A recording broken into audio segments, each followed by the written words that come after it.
All right, here we go. Another installment of the special topics videos.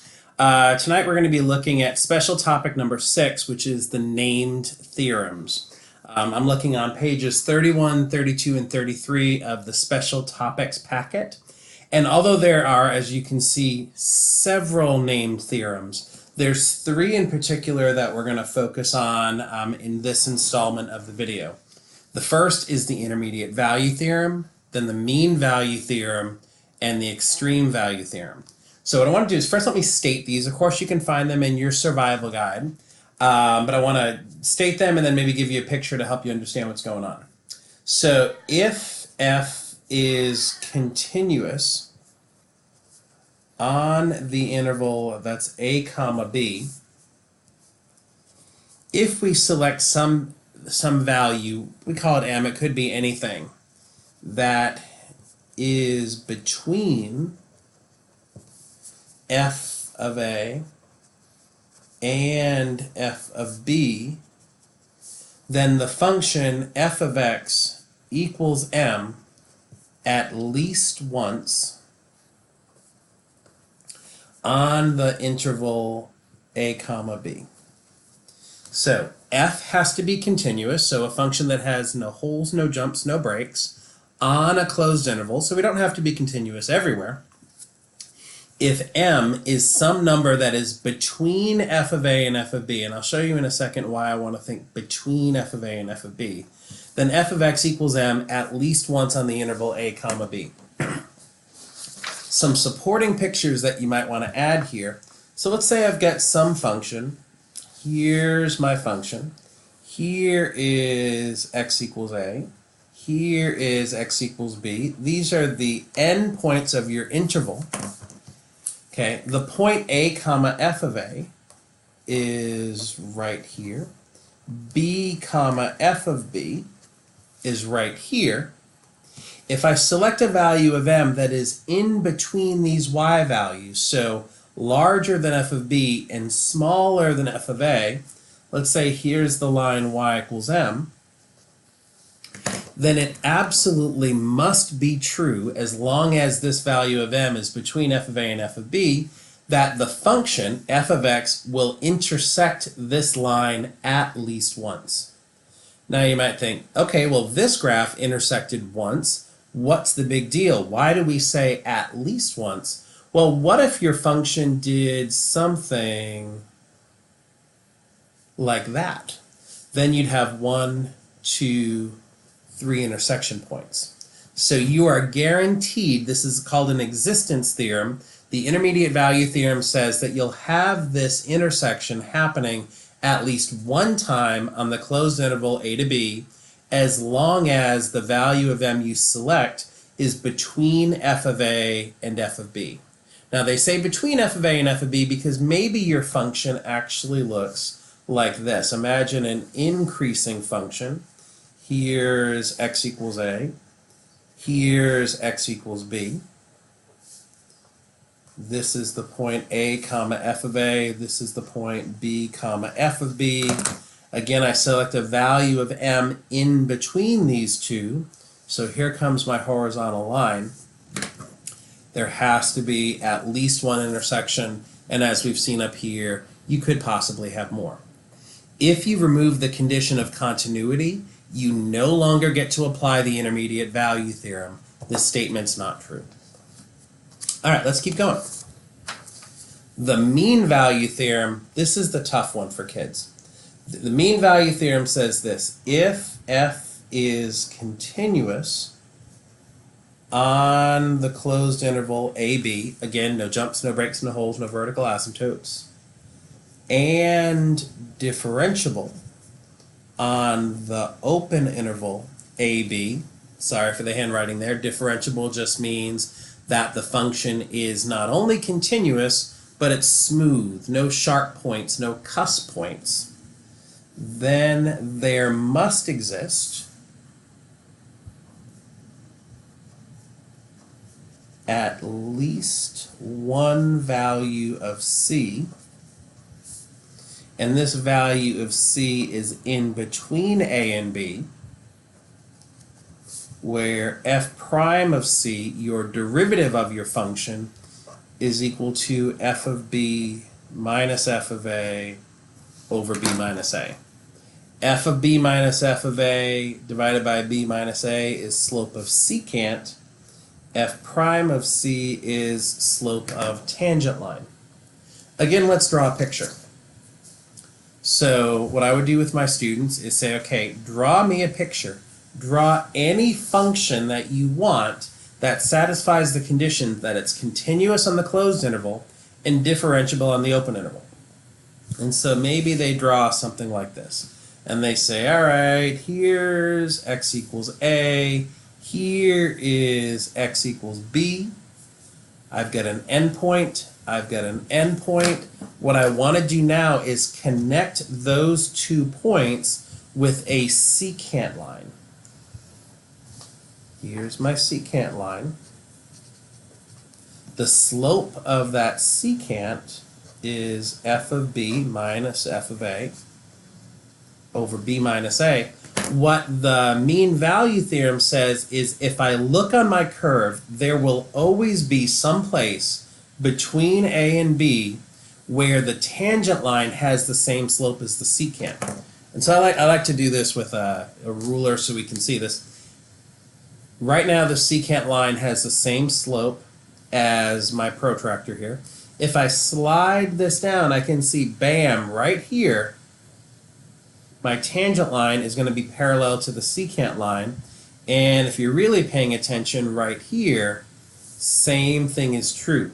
There are 2 places where this tangent line has the same slope as the secant line. That happens twice for this particular example, in between a and b. The mean value theorem says it has to happen at least once. Okay. All right, last one is the extreme value theorem. Sorry for my notation here, or my spacing. The extreme value theorem says this. If f is continuous on the closed interval a comma b, again, continuous, no holes, no jumps, no breaks, no vertical asymptotes, then there is always an absolute max and an absolute min. Meaning, no matter how you draw your graph, if you have a continuous function on a closed interval, an absolute max, a highest point, an absolute min, a lowest point. And I think this one is easy to visualize. So again, let's draw a little function here. Here's my function, and you could draw anything as long as it's continuous on a closed interval. Here is x equals a. Again, I'm just making this up. Here is x equals b. If I look on this interval, I say put your blinders on. If this is the only part of the graph that you see, is there an absolute maximum, a highest point? Is there an absolute minimum, a lowest point? And depending on what you just drew, the absolute maximum occurs right here, and the absolute minimum occurs over here. Now, with the graph in front of you, that's not too hard to visualize. There's the highest point, there's the lowest point. Where students start to get themselves confused is they start to think an absolute max means a relative max. No, no, no, no, no. A relative max is where the graph changes from increasing to decreasing. An absolute max just says, hey, this is the highest point on the curve. Those are 2 different definitions. Over here, you have an absolute minimum, the lowest point, but it's not a relative minimum. What if, however, I took the exact same curve? Let's see if I can actually draw this so that it's at least close enough that you guys can be convinced. Yeah, close enough. And this time I say, here is x equals a, and here is x equals b. Notice, same graph, but I'm picking different values for a and b. I'm picking a different interval. Now where's the absolute maximum? Well, depending on how you drew this, You might say the absolute maximum's over here. You might say the absolute maximum's over here. I think this is where the absolute max is. This is not precise enough. Where's the absolute minimum now? The absolute minimum is over here. When it comes to looking for absolute extrema, absolute highest points and lowest points, we look at the end points and we look for any relative extrema. Your absolute max will either be an endpoint or it'll be like in a relative max. Your absolute min will either be the endpoint, like this guy over here, or it's going to be the relative minimum. Okay, let's keep going. Now that we've got this under control, I want to look at one model problem here. One model multiple choice, one model free response. I'm now on page 32. And this is very typical and really hard for the calculus students. I get this. If f is a continuous function on the closed interval, which of the following has to be true? Well, what do I know? I know continuous and I know a closed interval. Already, before I even look at the answer choices, I'm going to stop and think to myself, what theorems are true here? Which ones can I use? Go back to your notes. Continuous function on a closed interval. I get to use the IVT. And I get to use the EVT, the extreme value theorem. However, because you don't know about differentiability, you cannot use the mean value theorem. Okay. First one says, there is a number c in the open interval AB such that f of c is equal to 0. Well, does that have to be true? What if I draw my function this way, and here's x equals a, and here's x equals b. I have a continuous function on a closed interval. With this example in front of you, does it have to be true that there is some value of c where f of c is equal to 0, where you would have a root? No. Don't pick A. Now, for anybody who's thinking, but wait, what if I drew the function differently?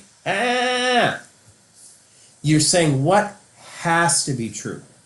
So if I can come up with even one example where the function doesn't have a root, but it meets these conditions of continuous on a closed interval, then it doesn't have to be true. B, there is a number c in the open interval such that f of a is less than f of c is less than f of b. Well, look at this graph over here.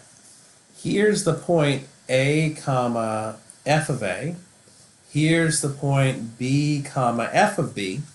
Is there going to be some value in here that satisfies the condition that f of a is less than f of c is less than f of b? No, I can already see from this graph that f of a is always greater than f of b. So, again, does it have to be true? Does this have to be true? Nope. It could be that the left endpoint is greater than the right endpoint. Okay, C, there's a number c in the closed interval such that f of c is greater than or equal to f of x for all x in the interval AB. Does there have to be a value of c that is greater than or equal to all values of f of x on this interval? Basically what this is saying, without saying it, is absolute max. Is there a highest point on this interval? Yes, there always has to be a highest point. That's your EVT. Well, let's keep going. Part D, we already know the answer is C, but let's see. There's a number c in the open interval such that f prime of c is equal to 0. Does there have to be a place where f prime of c is equal to 0? You might say, yeah, it looks like this graph has a horizontal tangent line. Okay, well, what about this graph? If here's x equals a and here's x equals b, does there have to be a place where the derivative is equal to 0? Not here. That's a cusp point, so don't pick D. And finally, E, there's a number c in the open interval AB such that f prime of c equals f of b minus f of a over b minus a. What this guy here is, that's your mean value theorem. And although you might say, yeah, this is true, there's no mention of differentiability here. The function is continuous, but not necessarily differentiable, so don't pick E.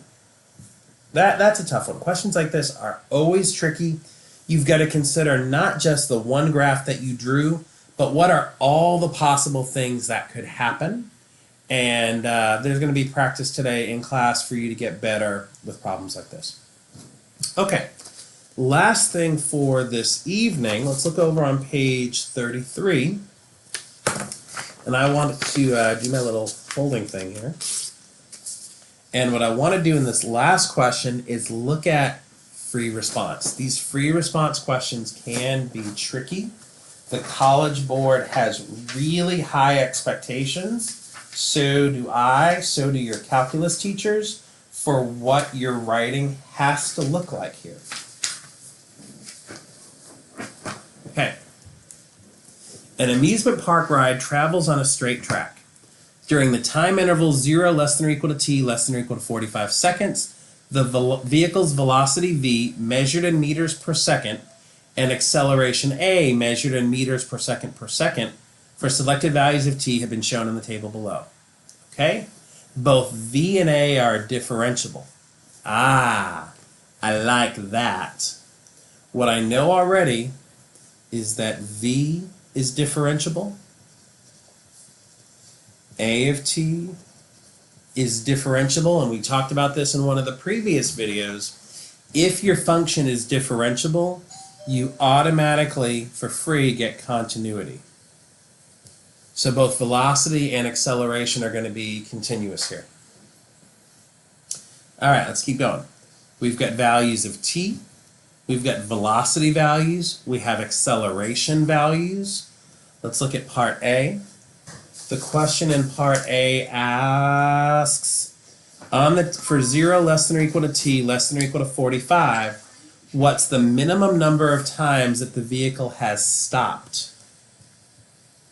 Well, if the vehicle stopped, what you know is that your velocity is equal to 0.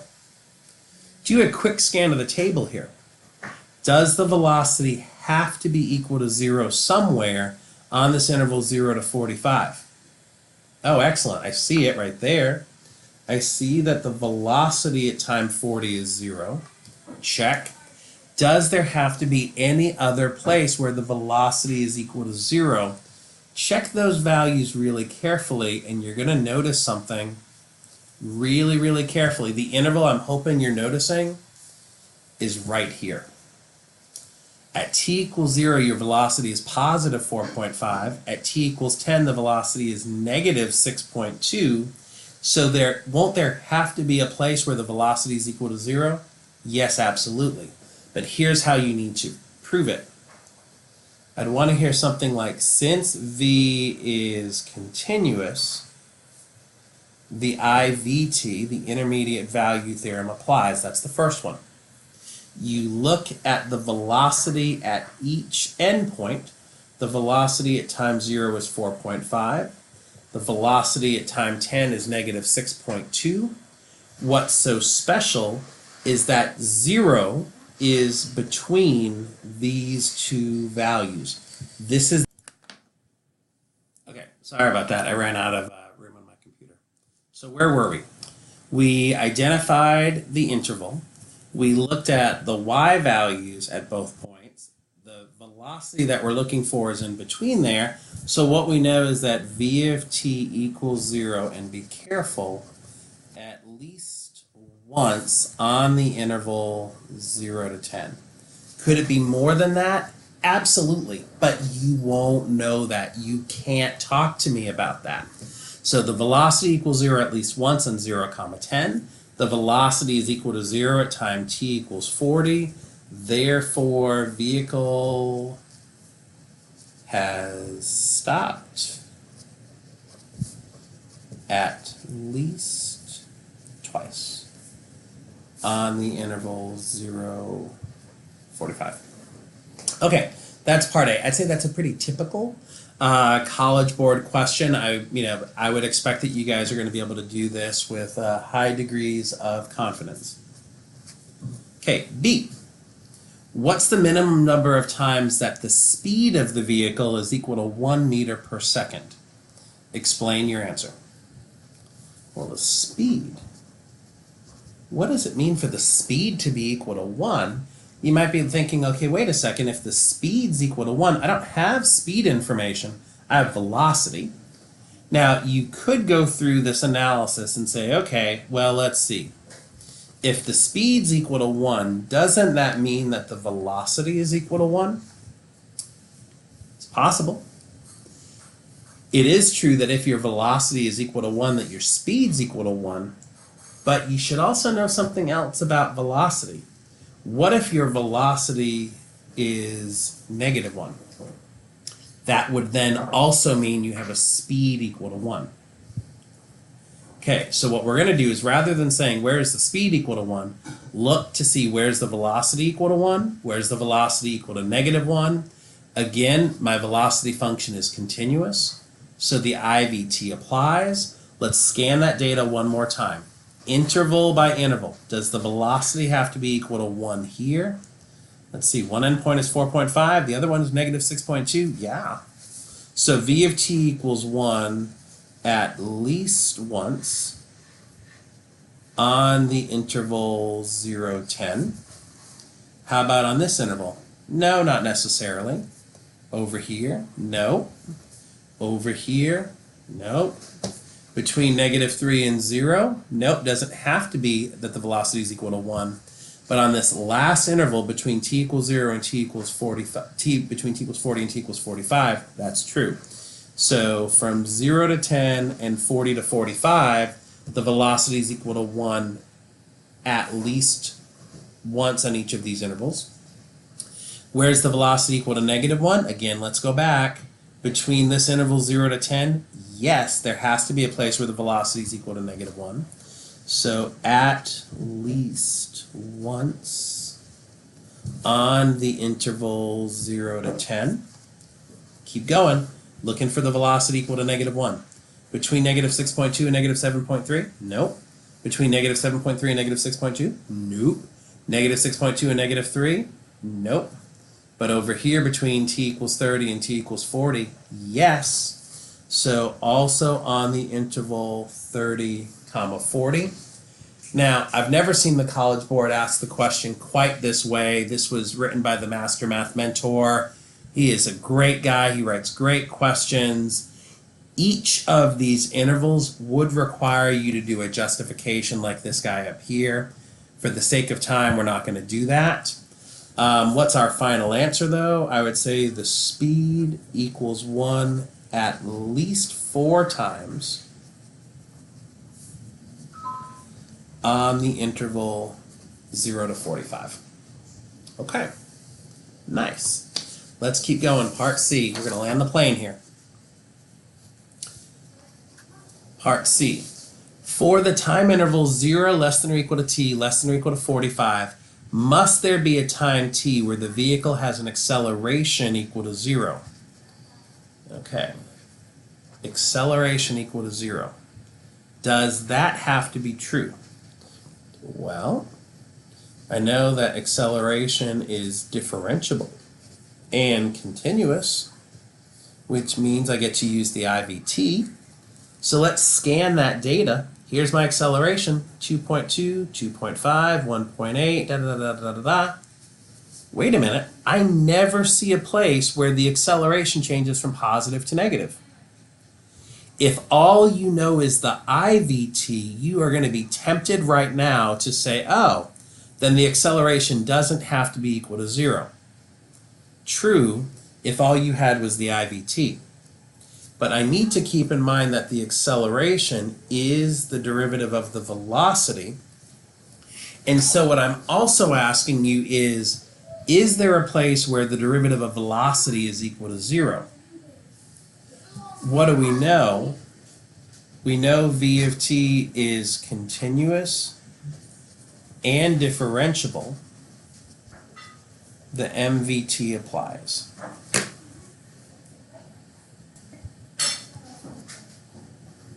Okay, so now if we think about this from a standpoint of the mean value theorem, does there have to be a place where the derivative of the velocity is equal to 0? If we look at the velocity data, there is an interval that I want to pay attention to, and it's right here from t equals 10 to t equals 25. What's so special about this interval, what's drawing my attention, is that the velocity values are the same. Think about this graph. If you plotted the points 10, negative 6.2, and 25, negative 6.2, and you connected them with a secant line, what's the slope of the secant line? Since the y values are the same, that slope is going to be 0. If the secant line has a slope of 0, the derivative has to be equal to 0 at least one time. So what we'd want to do is this. You're going to say we look at the velocity at 25 minus the velocity at 10 divided by 25 minus 10. Negative 6.2 minus negative 6.2 over 15.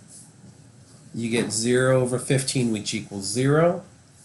Therefore, the acceleration, or the derivative of the velocity, equals 0 at least once on the interval 10, 25.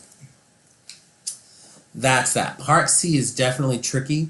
What makes all of these problems tricky is rarely is the College Board going to say, using the intermediate value theorem, blah, blah, blah. Using the extreme value theorem, blah, blah, blah. You're going to have to know, and part of the trigger for me is when they start giving me these adjectives of continuous and differentiable, IVT, EVT, MVT, big time popular with these data table questions. I would make sure that you really understand what's going on here. Bring your questions to class tomorrow. We'll talk about it some more. Good night.